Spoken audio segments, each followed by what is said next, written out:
देश की सबसे छोटी इकाई है हमारा आपका घर। घरों से मोहल्ला बनता है, मोहल्लों से शहर और गांव, शहरों और गांव से राज्य और राज्यों से देश। फिर ऐसा क्यों है कि हम अपने घर को तो साफ करते हैं, लेकिन मोहल्ले, शहर, राज्य और देश की सफाई की परवाह नहीं करते? उसे सरकार की जिम्मेदारी समझकर आंखें मूंद लेते हैं या फेर लेते हैं? आज ये सवाल इसलिए क्योंकि जो काम हमारा है उसके लिए देश के प्रधानमंत्री को अभियान चलाना पड़ रहा है। देश के नागरिकों को जगाने के लिए, हिंदुस्तान को साफ सुथरा बनाने के लिए प्रधानमंत्री नरेंद्र मोदी ने 4 साल पहले स्वच्छ भारत मिशन शुरू किया था। उन्होंने इस दिन भी खुद झाड़ू लगाई थी ताकि लोगों को सफाई की अहमियत समझा सके। आज उसी मिशन को आगे बढ़ाने के लिए प्रधानमंत्री ने स्वच्छता ही सेवा अभियान की शुरुआत की। दिल्ली के एक स्कूल में पीएम मोदी ने खुद झाड़ू लगाई। साथ ही उन्होंने जनता का आभार भी जताया कि साफ सफाई के लिए लोग आगे आ रहे हैं। स्वच्छता ही सेवा से पूरे देश को जोड़ने के लिए प्रधानमंत्री ने देश के कोने कोने में लोगों के साथ सीधा संवाद भी किया। उन्होंने मेगा स्टार अमिताभ बच्चन, उद्योगपति रतन टाटा, आध्यात्मिक गुरु सदगुरु जग्गी वासुदेव, योगी आदित्यनाथ और उन तमाम लोगों से बात की जो हिंदुस्तान को स्वच्छ बनाने के लिए अपना योगदान दे रहे हैं।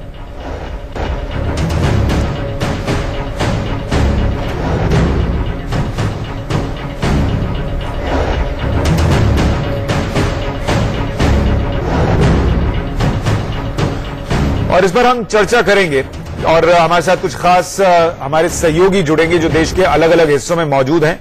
हमारे साथ विजय मिश्रा लखनऊ से जुड़ रहे हैं, अजीत श्रीवास्तव दिल्ली से मौजूद हैं और देश के दूसरे हिस्सों में भी हम चलेंगे। लेकिन पहले अजीत, दिल्ली में आपके साथ लोग मौजूद हैं और देश की राजधानी भी है। जरा इनसे पूछिए कि जो काम हमें और इन लोगों को खुद करना चाहिए उसके लिए प्रधानमंत्री के बोलने की जरूरत क्यों पड़ रही है और दिल्ली क्या बीते 4 साल में साफ हो पाई है? आपने सबने खोल के बोलना है। बिल्कुल साफ तो पर है। अगर सुशांत पहले हम तस्वीर वो दिखाना चाहेंगे कि दिल्ली की तस्वीर क्या है, तो आप देख सकते हैं कि पीछे वो कूड़े के ढेर से लबरेज पड़ा हुआ ठेला है, जिसे आज ही के दिन यहाँ के जो लोग बता रहे हैं कि तमाम कूड़े को इकट्ठा करके रखा गया है। यानी नेहरू प्लेस का जो इलाका है, जो आईटी में एशिया में सबसे बड़ी मार्केट के नाम से फेमस है, वहां पे ये हालात हैं। तमाम मार्केट वाले इनसे ही पूछ लेते हैं कि साहब, सफाई के लिए क्या पीएम मोदी को देश के नाम संदेश देना पड़े, ये जायज है या सफाई खुद भी एक मिलजुल कर साफ करने का एक कार्यक्रम होना चाहिए?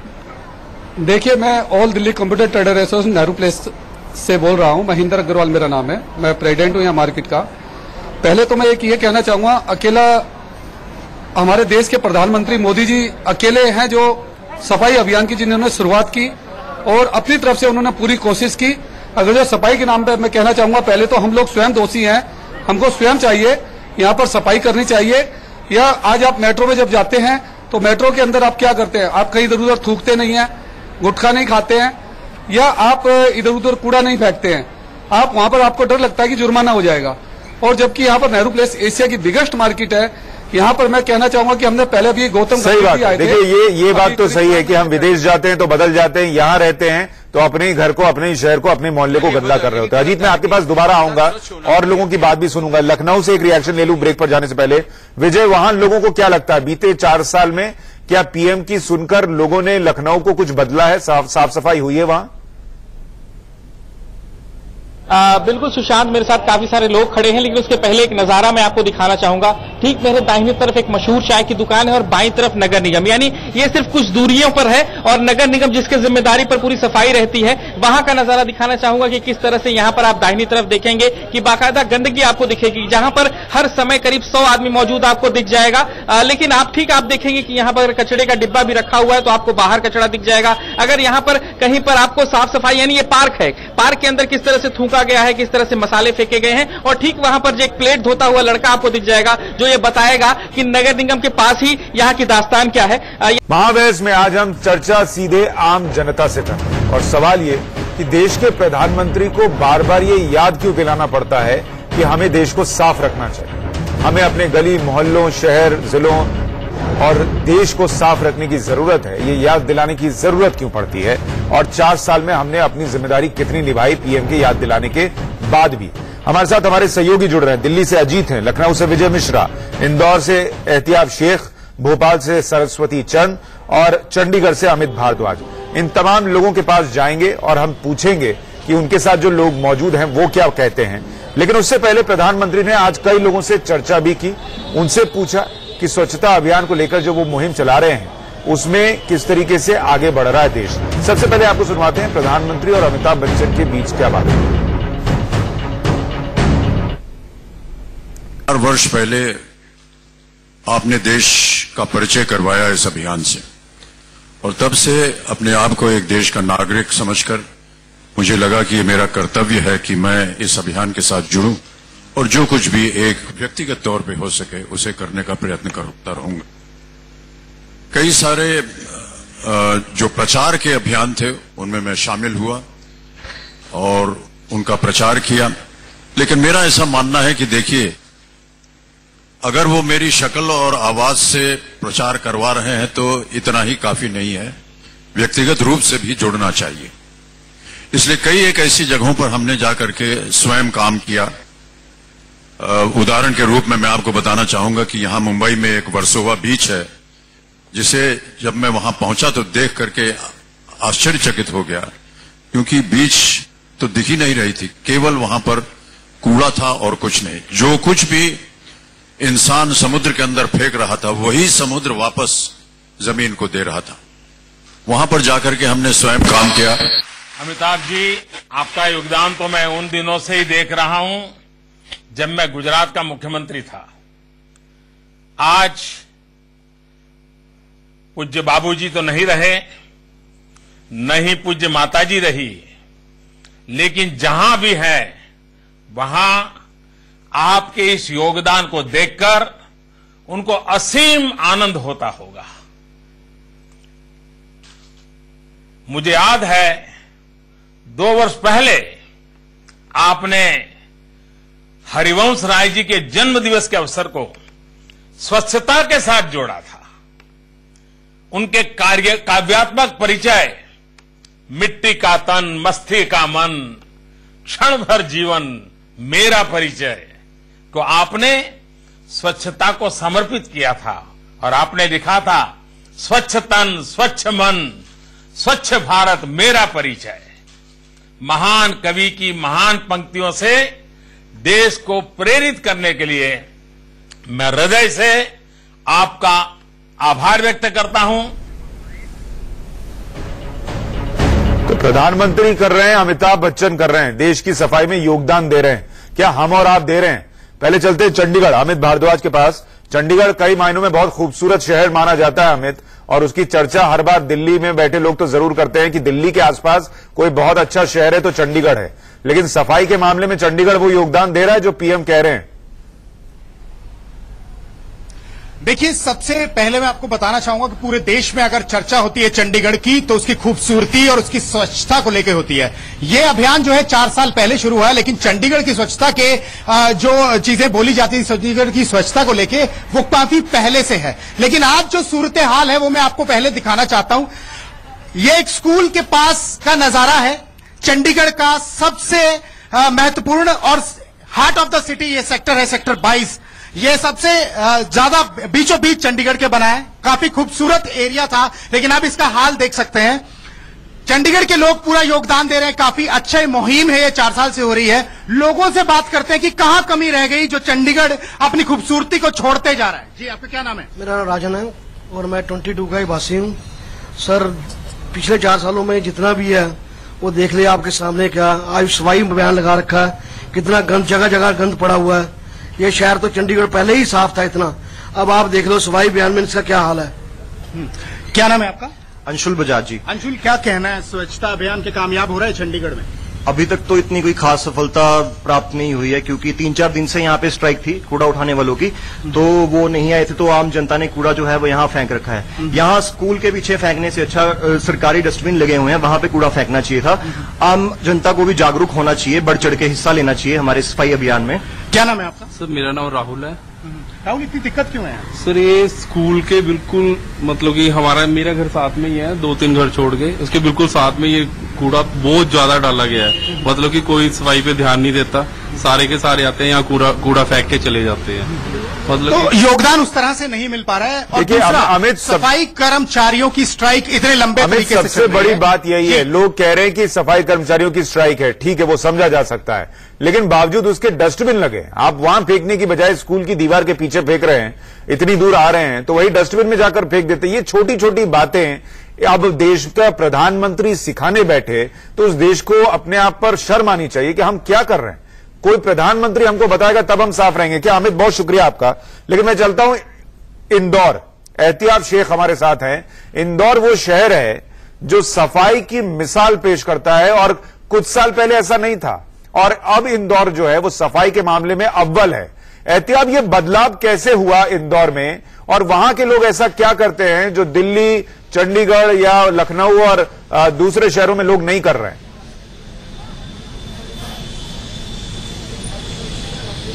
सुशांत, सबसे बड़ी बात यह है कि इंदौर के शहर के जितने भी बाशिंदे हैं उन सभी ने इस बात को बहुत सीरियसली लिया कि वो इस बात को समझे कि अपने शहर को साफ कैसे रखे। सुशांत, मैं बताना चाहूंगा कि इंदौर खासतौर पर अपने नमकीन के लिए जाना जाता था, लेकिन अब पूरे विश्व के अंदर अगर भारत की बात करते हैं तो सफाई के लिए जाना जाता है। इस वक्त में 56 दुकान, जो कि इंदौर का सबसे ज्यादा व्यस्तम इलाका है, यहाँ चाट और नमकीन की दुकानें हैं। आप पीछे तक देख सकते हैं सुशांत, ये शहर का वो भाग था जो पहले बहुत गंदा रहता था। इतनी ज्यादा गंदगी होती थी क्योंकि यहाँ दुकानों से लोग आते थे, खाना खाते थे और छोड़ देते थे। लेकिन इस शहर के बाशिंदों में एक खास बात अब मैंने देख ली है, आज सुबह से हम लगातार थे सुशांत, मैं बताऊंगा कि ये जो डस्टबिन रखे हैं इनका उपयोग करना इंदौर शहर की जनता ने सीख लिया है। लोगों ने इस बात की अवेयरनेस आ गई है कि अपने शहर को साफ किस तरह रखा जाता है और अगर 1 नंबर का तमगा मिला है इंदौर को तो वो निश्चित इंदौर की जो जनता है उसका कहीं ना कहीं सबसे बड़ा योगदान है, जिसके कारण इंदौर 1 नंबर का साफ शहर है। मेरी किस्मत अच्छी थी कि आज दिल्ली के पोल्यूशन बोर्ड के एक अधिकारी निगम साहब यहाँ आए जो कि इंदौर घूमने आए थे। सर, पहले ये बताइए, इस शहर को आपने देखा, इस शहर की सफाई किस तरह की दिखी? बहुत ही अच्छी सुव्यवस्थित व्यवस्था है। खासतौर से मैं जो दिल्ली से मुंबई गया और मुंबई से इंदौर मुझे स्पेशली इसलिए आना था कि मुंबई को जो नंबर 1 का दर्जा लगातार 2 सालों से मिल रहा है, इसकी कोई न कोई वजह तो होगी। और हम लोग विदेशों में जाते हैं, हमारे अधिकारी जो नगर पालिका अधिकारी विदेशों में जाते थे लेकिन और शहरों को साफ न कर पाए। इंदौर में उन्होंने संकल्प लिया और स्पेशली वजह मिली आपको, वो वजह मिली कि क्यों इंदौर साफ है? एक्चुअली जो भी हो, उन्होंने संकल्प लिया कि क्यों विदेश के लोग जब कर सकते हैं और हम हिंदुस्तानी में इतना स्किल होता है, इतनी एनर्जी होती है और हमें इतने रिसोर्सेज होते हैं, क्यों ना हम अपने शहर को साफ रखें। सुशांत, मैं सीरियस सुशांत, मैं रैंडम लोगों से भी पूछ लेता हूं। सर, अगर मैं आपसे पूछता हूं इंदौर शहर की स्वच्छता के बारे में, हम नंबर 1 है, क्या इंदौर सचमुच नंबर 1 है? अभी तो ऐसे ही लगता है नंबर 1 है और रहेगा आगे। और स्वच्छता के मामले में इंदौर बेस्ट है। सर, जागरूकता कितनी रही मैम, लोगों के बीच में जागरूकता? बहुत आई है, काफी आई है, अवेयर हुए? हाँ बिल्कुल, बहुत अवेयर हुए। अब इनसे पूछिए कैसे अवेयर हुए? लगता है कि कभी कभी आपको जाकर लोगों को टोकना पड़ता है कि कचरा मत फेंकिए। हाँ, कभी कभी ऐसा होता भी है कि 2-3 बार मेरे साथ हुआ है कि किसी ने अगर बोतल फेंकी है तो मैंने सबसे पहले उसको ले जाके बोतल टोका है। सर, ये अवेयरनेस किस तरह आई? आपको लगता है प्रधानमंत्री की जो बात थी वो बिल्कुल सीरियसली लिए इंदौर वासियों? बिल्कुल सीरियसली लिए, बिल्कुल सीरियसली लिए, बिल्कुल।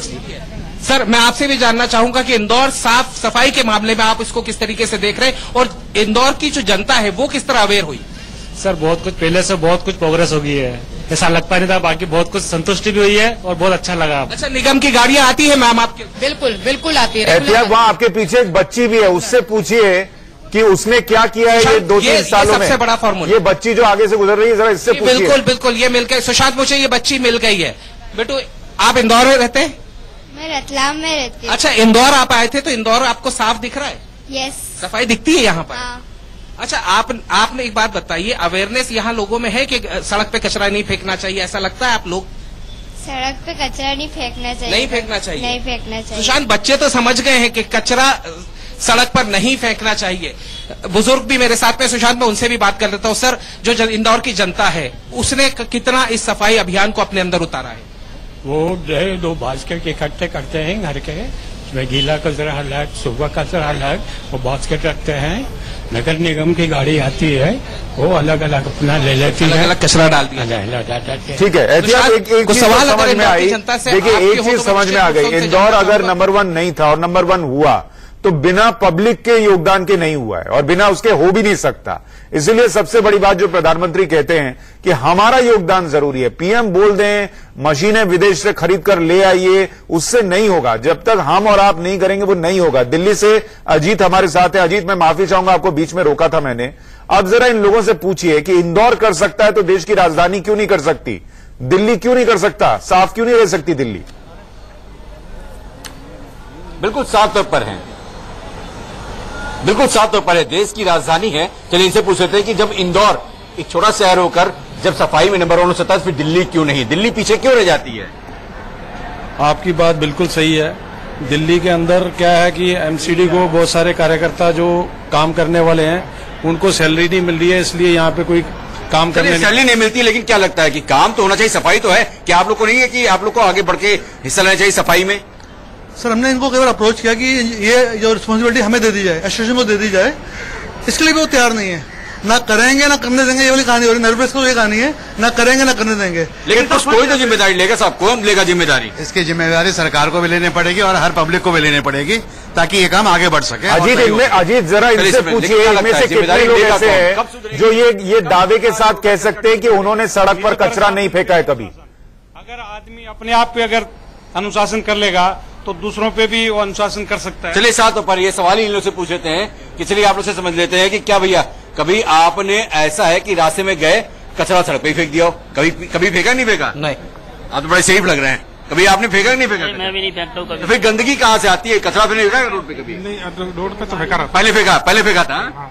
चलिए एक आदमी ईमानदार मिला, कचरा कभी फेंका है रास्ते में चलते हुए? कभी भी फेंके है जी। चलिए दूसरा आदमी ईमानदार मिल गया। चलिए कचरा कभी फेंका रोड पे कि नहीं फेंका? गलती से कार वार में चल रहे हैं बच्चे अच्छे फेंक देते हैं। यही बात है जी। देखिए, एमसीडी की बात कीजिए, कोई दूसरी बात करेगा, कोई आम आदमी पार्टी, कोई बीजेपी की बात करेगा, लेकिन हम और आप क्या कर सकते हैं वो कोई नहीं करता। कि भाई हम जब चल रहे हैं सड़क पर, क्या किसी को टोक सकते हैं कि यहां मत फेंकिए? क्या खुद ये जिम्मेदारी ले सकते हैं? प्रधानमंत्री का हमने एक कार्यक्रम में देखा था कि जब पुस्तक का विमोचन हुआ और उस पर से रैपर उन्होंने हटाया तो अपनी जेब में डाला, वहीं नहीं फेंक दिया। तो ये छोटी छोटी बातें सब में होनी चाहिए। मैं दूसरे सहयोगियों के पास आऊं, उससे पहले प्रधानमंत्री ने आज रतन टाटा से भी बात की और आईटीबीपी के जवानों से भी बात की स्वच्छता अभियान को लेकर। जरा वो एक बार दर्शकों को सुनवा दूं। To help launch your dream, which should be our dream, the dream of every citizen of India. Because to be a strong India in the future, like any monument, the foundation has to be strong. That foundation is the health of our people. The health of our people cannot be there without cleanliness and raising the level of sanitation and safe drinking water for the people.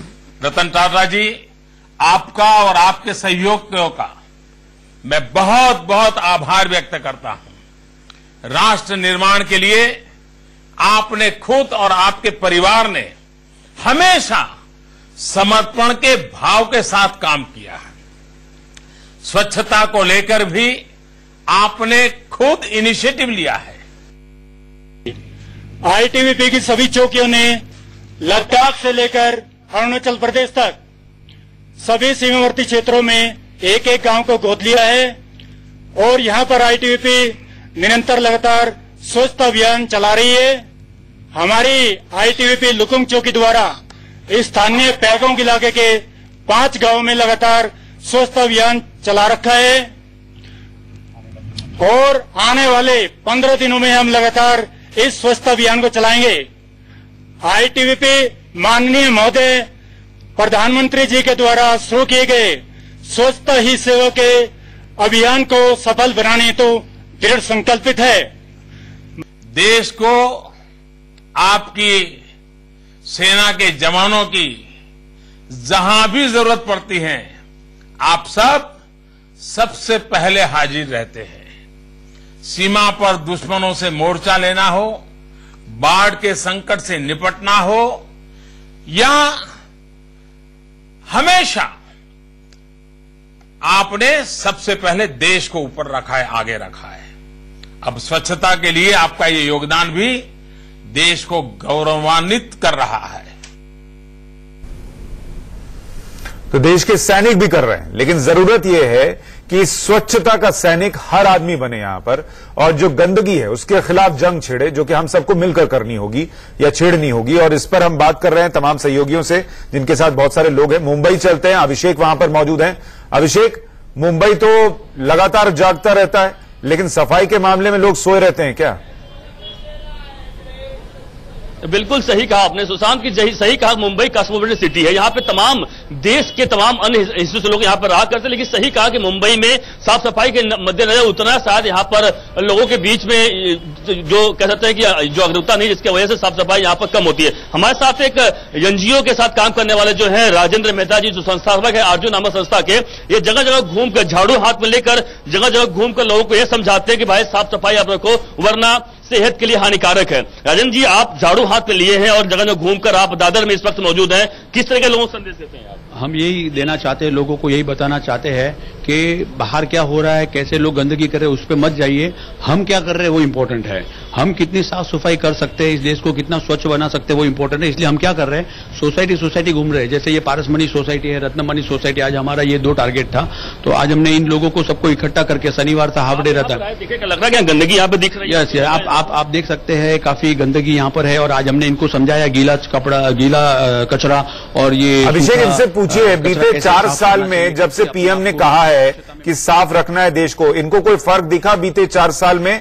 और क्या दिक्कत आती है जब लोगों को समझाने जाते हैं? कैसे क्या हो सकता है वो साफ करें। राज जी, एक सवाल है हमारे सुशांत जी का, जिसे कहना है कि 4 सालों से लगातार मोदी जी प्रयास कर रहे हैं साफ सफाई को लेकर। आपको क्या फर्क दिखा पिछले 4 सालों में कि मोदी जी से कर रहे हैं, कि जब समझाने जाते होंगे, क्या उनमें कोई बदलाव दिख रहा है? मैं आपको एक बात कहूंगा, पहले मैं जब बस में या ट्रेन में बैठता था तो लोग कुछ भी खाते थे और रैपर सीधा उससे बाहर फेंकते थे, लेकिन अब मैंने एक बदलाव जरूर देखा है कि लोग खाने के बाद में रैपर बाहर फेंकने के पहले इधर उधर देखते, कोई मुझे देख तो नहीं रहा है, और वो रैपर को जेब में डालते हैं और प्लेटफॉर्म में उतरने के बाद में वो बाकायदा डस्टबिन में डालते हैं। इतना चेंजेस मैंने देखा है, 100 में से 50% ऐसे ही, मगर वो चेंजेस मैंने देखा है। आप साफ सफाई भी कर रहे थे, आप जैसा दिखाएं कि साफ सफाई किस तरह से आप करते थे, लाइव हम दिखाना चाहते हैं कि किस तरीके से आप लोगों में जागरूकता पैदा करते थे। देखो सुशांत, किस तरीके से लोग यहाँ पर और तरीके से यहाँ सोसाइटी में जाकर लोग झाड़ू ले लेकर यहाँ पर हर जगह प्रयास करते हैं, ताकि लोग इस तरीके से समझ सके कि नहीं भाई, कचरा फेंकना रोड पर गलत है, बाहर गलत है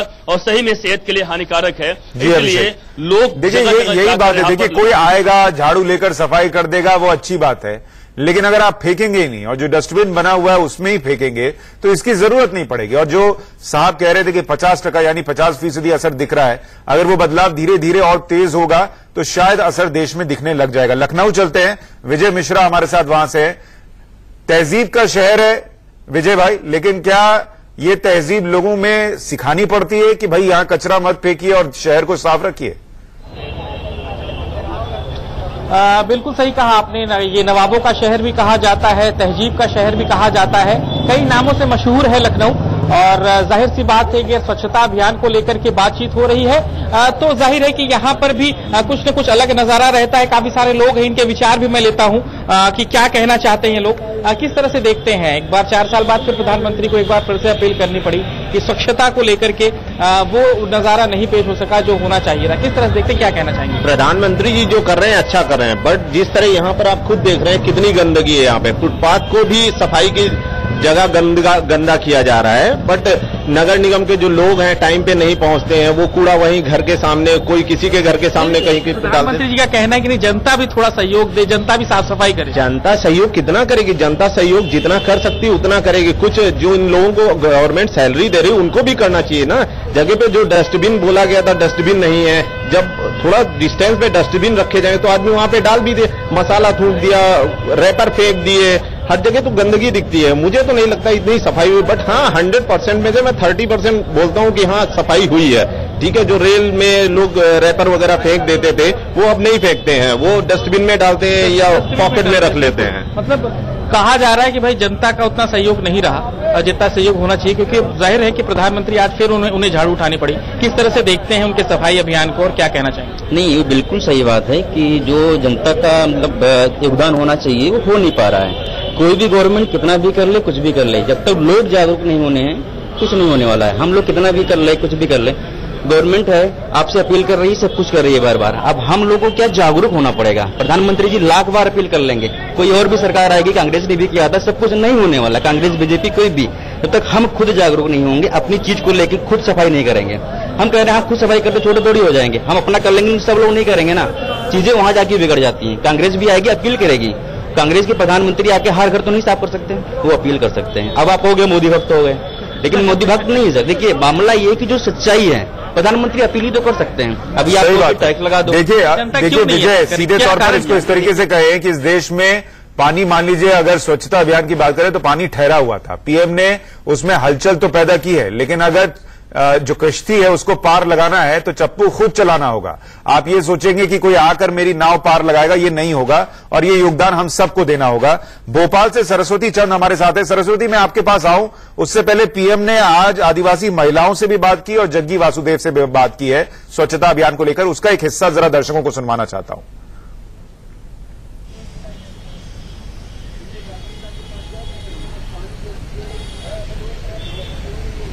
चलो अपने पास ही आ रहे हैं, आप खड़े हो जाओ बस, है ना, आ जाओ आप।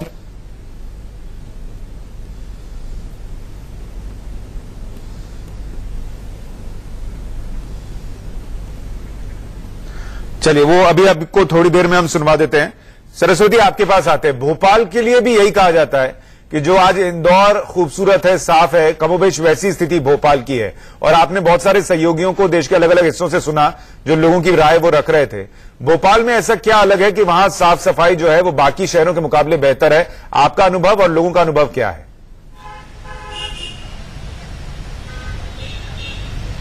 देखिए बिल्कुल सुशांत, बताना चाहूंगा, भोपाल की बात करें तो सफाई में नंबर 2 पायदान पर है पूरे देश में भोपाल।